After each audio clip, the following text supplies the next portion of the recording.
ಅವನ ಹಿಂದೆ ಯಾರಿದ್ದಾರಂತ ನೋಡಿದ್ದೆ. ಇವ ಯಾರು ಗಂಡು ಗಡಿ ಅಲ್ವಾ? ಗಂಡು ಗಡಿ ಪಾಠ ಮೂರು ಲೋಕದ ಗಂಡ, ಅಡಿಗಿನ ಮಾತಾಡ, ವೈರಿಗಳಿಗೆ ಸಿಂಹಸರು, ಯುದ್ಧರಂಗದಲ್ಲಿ ವಿರೋಧಿಗಳನ್ನು ಇವರಿಗೆ ಗೆಲುವನ್ನು ಸಾಧಿಸಿದವು. ನೀನು ಪಡೆದಿದ್ದಂತೆ ಪರಶಿವನಿಂದ ಪಾಶುಪತ, ಅಲ್ಲ ಅಗ್ನಿಯಿಂದ ಗಾಂಧೀವ, ಕೈಯಲ್ಲಿ ಧರಿಸುವುದಿಲ್ಲ ಭೂಷಣ ಕಲ್ಲ. ಈ ಗಾಂಧೀವದಿಂದಲೇ ಎಲ್ಲರನ್ನು ಹೊಂದಿಸಿದ್ದಂತೆ. ನೋಡುವ ನಿನ್ನ ಗಾಂಧೀವವನ್ನು ಇವನನ್ನು ಬಿಡಿಸುವುದಕ್ಕೆ ನನ್ನಲ್ಲಿ ಯುದ್ಧತೆ ಸಿದ್ಧನಾಗಿ ಇಲ್ಲ. ಇವನಲ್ಲಿ ಈಗ ಪೌರುಷ ಇಲ್ಲ. ಇವನಿಗೆ ಹೇಗೆ ಹೆಸರು ಗೊತ್ತಾ? ಗಾಂಧೀವ ಎತ್ತುವುದಕ್ಕೆ ಆಗದಂತಹ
ಹಾಗಾಗಿ ನನ್ನ ಜೊತೆ ಒಬ್ಬ ಬಂದಿದ್ದಾರೆ, ನನ್ನ ಮಿತ್ರ, ನನ್ನ ಸೇವಕನು ಹೋಗಿ ಅವ ಹನುಮ ಅಂತ.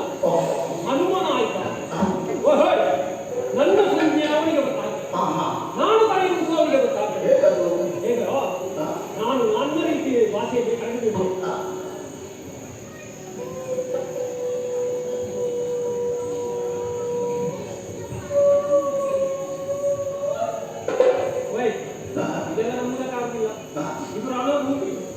ಎಲ್ಲಿಯಾದ್ರೂ ಬೇಗ ಬರುತ್ತೆ. ಅವುಗಳು ಬಂದ್ರೆ ಬೇಡ ಬೇಡ. ಇದು ಚಿಕ್ಕ ಕೇಸ್.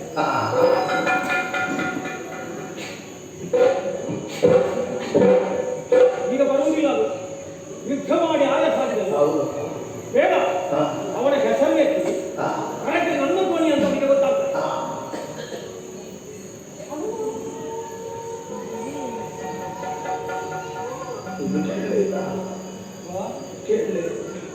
ಏನಿಲ್ಲ ಅದು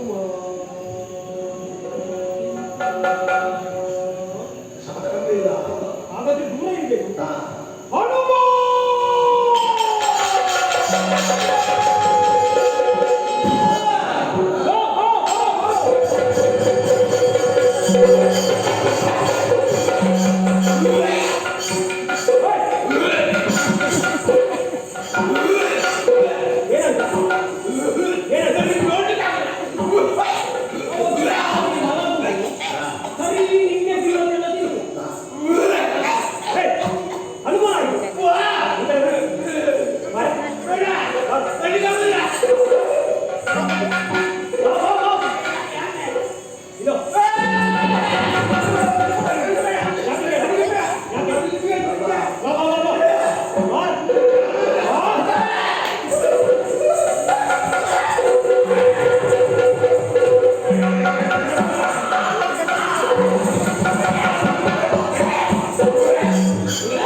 ನೀನು ಎಲ್ಲದಕ್ಕೂ ಒತ್ತಾಡ್ತಾ ಇದ್ದ ನಿಮಗೆ ಸರಿ ಅರ್ಥ ಆಗಿದೆ. ನಮ್ಮ ದೇಹ